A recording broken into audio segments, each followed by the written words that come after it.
Hey, this is Drew Bennett from BenSpark Family Adventures, and I'm here with another Read to Me Dad review interview. And I'm interviewing the author of The Revenge of Magic, The Last Dragon. This is the second book of the series, the author James Riley. And James, thank you for coming on. Oh, thanks for having me. Yeah, I'm really excited. I got pitched to review the second book, and they said it's a standalone. Which yes, you can read a standalone, and but I'm a completist. I need to Mhm. read from the beginning. So I asked for the first book and the second book so I could read both of them, so I would really know what was going on with these characters. And I'm glad I did Oh, because thanks. I really like the characters. I enjoy them very much. Thank you very much. So, for anybody who hasn't heard of you, I'm surprised they haven't because you're a New York Times bestselling author, and you've written a number of different books like the Story Thieves Hmm. and was Half Upon a Time. Half Upon a Time, yeah. Okay, so those are series. Unfortunately, I haven't got a chance to read, but I want to because I really like your style, and Thank I you. had a good time reading these. Could you tell us some folks here more about you? And Sure. great. So, let me go into my series real quick because they're much more exciting than I am. Half Upon a Time, I love fairy tales. I kind of grew up with both the original, really gory stuff, as well as like the Disney versions, and I love both for very different reasons. So I thought it'd be fun to kind of mix and match them, take all the different things that people kind of assumed going in, since they know the stories by heart, and kind of twist those. Hopefully, surprise a few people with what characters might end up being from what fairy tales that you might not expect. Like if you've got a big bad wolf, it would be fun to make that big bad wolf from both Little Red Riding Hood and the Three Bears, but also, I'm sorry, the Three Pigs, but also from maybe the Beast from Beauty and the Beast. Oh, So that's kind of where I was coming from with Half Upon a Time. Those are probably my most lighthearted, kind of fun books. okay. It's hard not to be with fairy tales a little bit, though I did have some really cruel cliffhangers in there that made readers cry, which makes me really happy. Um, and then after that, my biggest series so far has been Story Thieves, which is basically kind of everything I love about books. It's about a girl who can literally jump into books because she's half fictional. Her father is from a book, and Okay. it's given her the power to like travel over into the fictional world. So I got to like write all different genres. I got to do a choose your own adventure book where one of the characters gets trapped in one, and readers get to decide if he gets eaten by dinosaurs or escapes from the book. And he'll be begging you to not let him get eaten because he knows he's in this book. Um, that was a nightmare to write, but it was a ton of fun. I just had to write every different option and map it all out. It was crazy. I have no idea how they did 1,000 of those books in the 80s. I So remember Story reading Thieves was them. yeah, they were some of my favorites. I'd always cheat and like hold the page down and look ahead.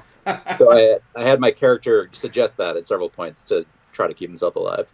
Nice. Um, so Story Thieves was a lot of fun for that reason. But after that, I was kind of looking for something a little more, ironically, realistic. If you're looking at the cover for Last Dragon, um, I can't get away from fantasy. I can't get away from magic because I love them too much. But I thought it'd be fun to kind of explore what it might be like to have a school for magic, which I'd never really written about in our world. Kind of do like an almost Ender's Game meets Harry Potter kind of thing. So I came up with, I thought it'd be fun, in big quotes, to have the government run a school for magic to see how that might go. Have the military sort of guarding the kids uh, a little bit warily, since the kids are the ones with the magic and the soldiers cannot use it in my world. Right. Uh, and just kind of backtrack a little bit. The conceit of Revenge of Magic is that magic has not existed in our world for thousands of years, if it ever did. Then, abruptly, 13 years ago, all around the world on the same day, these skeletons are found that look like dinosaurs, but they have wings, and it turns out many of them are dragons. And next to them are all these books of magic that they look blank to any of the adults reading them. But when anyone born on that day or after, as they realize later, so kids can actually read the words inside the books, and they turn out to be magic spells that work. Um, that said, 13 years later, magic isn't the only thing that's come back. So there are also these monsters. There are dragons, as you can see from the second book. And so there's the school started for magic by the government to try to defend against these monsters. Maybe.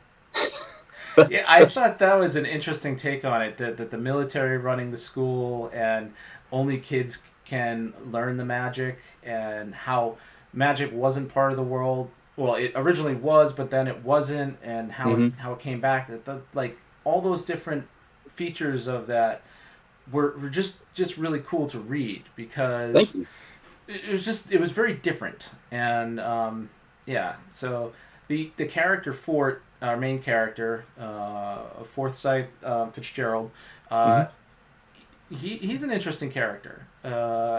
In that he's not born on like he's born not on that born on date, but like around that time, but that he has a connection to magic Hmm. and learning the different magic and how those things happen. Like I don't want to give away things from the book, but between the first and the second, how he was able to wield magic in different ways, which was really interesting. Without Yeah, saying too much. it's tough not spoiling it. Yeah. It's I didn't want to write another sort of chosen one character where it turns out they're the most important person in the world and everything. Right. I love those books, but I didn't want to kind of retread the same territory if I could avoid it. Yeah. So there is like a prophecy that there will come somebody who will save the world by like learning all the different types of magic in the series, and there are seven. But our main character is not that person, and he realizes it pretty early on because he's not as good as magic as everyone else. He's not born on the day when magic was found, and people who were are sort of a little more naturally attuned to it, so a little more powerful. So he struggles and he has to work harder, and I thought that'd be a more interesting take. It's kind of like instead of the hero being like Harry, it's Ron or Right. Okay. Hermione. So we kind of get the outsider's perspective of what's going on while this other chosen one character is doing all of the heavy lifting, sort of. As it turns out, if you can probably guess who that character might be in my books. He's Mm-hmm. not the greatest guy. He's not somebody we necessarily like, because I'm not sure we would like that kind of character. Right. Uh, so it'll be interesting to see what happens. Yeah. I found like the learning of the magic was interesting. How you you learn the spell, you do the spell, and if you don't actually know it, then you read it again in the book. But if you finally learn it, you can actually go ahead to the next page, which was like, all right, this is going to take a long time for someone to do, Mm-hmm. but you had to keep doing it over and over and over again until it became something that was part of you. And I thought that was really interesting how that idea, that concept of it, uh, Yeah, I just figured they had to work pretty hard to master it, and the books of magic are sort of designed on purpose within the series to be kind of for beginners. So you read the first spell until you have learned it by practicing it over and over. You can't move on to the next spell; it just looks like blank pages. right. Uh, yeah, so it seemed like that's kind of how life is in Mm-hmm. so many Mm-hmm. ways.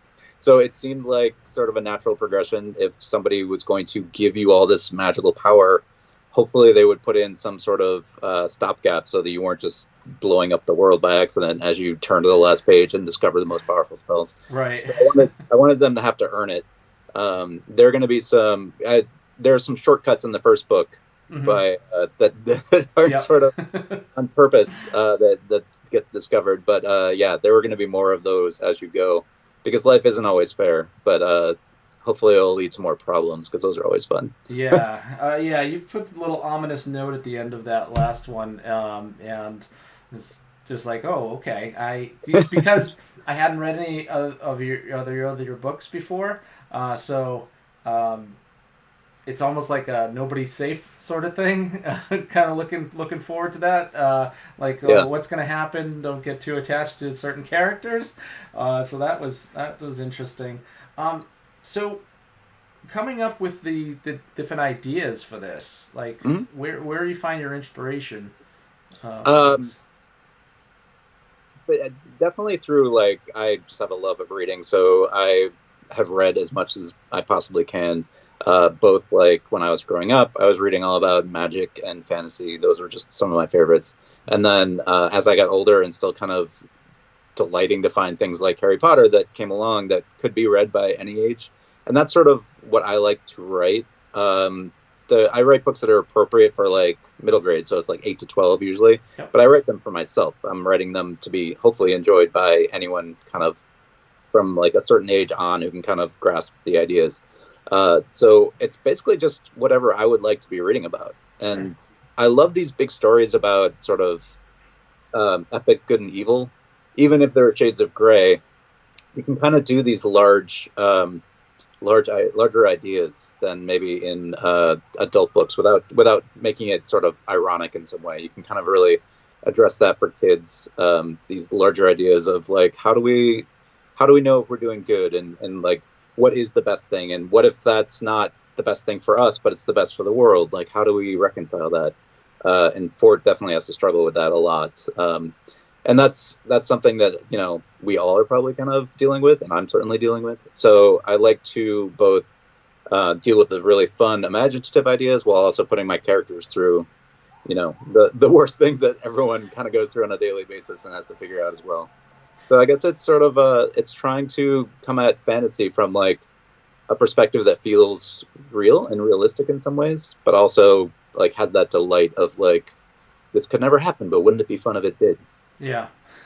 So, are you thinking of ever doing anything more like science fiction with maybe robots? I see behind you, you got Optimus Prime back there. I'm a huge Transformers fan, so like Yeah. immediately I see Prime, and I'm like, oh, okay, he's got that. He got those back Yep. there. Nice. There are quite a few. Yeah. Yeah, I'm a huge Transformers fan. Awesome.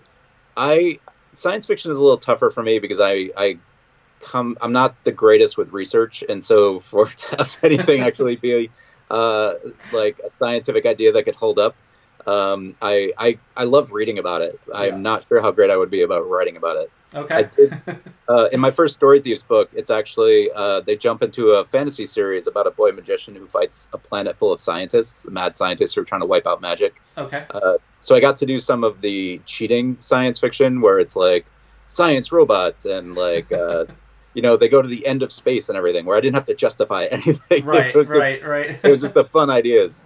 So that's Yeah. the kind of thing I like, where I don't have to. Yeah, there's no. I just kind of ignore all the laws of physics and everything and just kind of do whatever sounds fun. And then I got to blame it on the fake writer in that series because they were jumping into a fake book. So Mhm. I had the characters comment that like the writer didn't do any research and none of That's this really great. makes sense. That's a great cop out. Yeah. Uh, I'm gonna have to pick those books up. Definitely, Oh, definitely. thanks. They sound exactly like things that I would enjoy and my kids would enjoy as well. And so, like you said, 8 to 12, good Mm-hmm. age for this book, which it is. And I'm gonna give my daughter these. She's been reading a lot of books. The Harry Potter series, Percy Jackson series. I'm like, you got to read these. I just read them, and you got to read them. Oh, And thank then, you. so yeah, so she's a huge reader, and we're getting my son into reading some more. He's listening to more Audible, like the Yeah. same books on Audible, so that um, he likes it when I read with him. Hmm. So he's almost 8, but he's getting into more of the like cartoony type books like Dog Man and stuff like that. So he's Hmm. getting there where my daughter jumped right into like the deep end of like long form reading, and so Hmm. she loves it. He's gonna get there too, but Oh it's yeah. great for kids for that age. Definitely something that I've recommended and I've Thank you. enjoyed.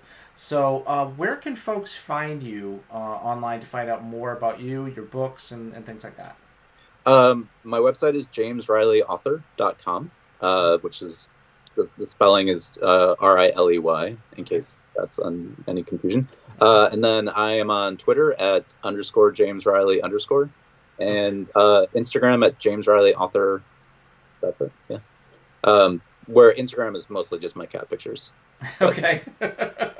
Okay, great. Well, I appreciate you taking the time with us here to talk of about the course. book.